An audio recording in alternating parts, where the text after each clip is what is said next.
পেয়ে গেছি আমাদের নতুন আরেক দিদিভাইকে। তো দিদিভাইকে একটু শুনে নেবো আমাদের গয়নাগুলো কেমন লাগলো। বলো। গয়না তো আমি প্রতিদিনই এখান থেকে যাই আসি, কিন্তু কোনোদিন ঢোকবার মতন মানে সুযোগ হয়নি সময়ের অভাবে। আজকে দেখলাম ছুটি ছাটা আছে, পুজোর বিকেল ঘুরে দেখে আসি, ওই জন্য ঠাকুর দেখা ছেড়ে দিয়ে আজকে গয়নার দোকানেই ঢুকে পড়লাম।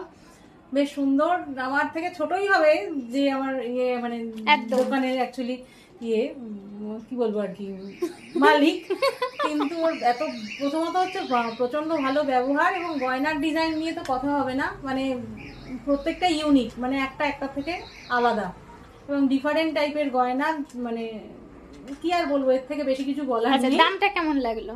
দাম জিনিসের জিনিস অনুযায়ী দাম কেমন ছিল? রিজনেবল দাম, কোনো ইয়ে নেই, মানে এই নিয়ে বলার কিছু নেই, ঠিকঠাকই দাম। আর আচ্ছা, বাজার মূল্য সবার সাধ্যের মধ্যে কেনাকাটি, সাধ্যের মধ্যে সাত পূরণ, এই হচ্ছে ব্যাপার।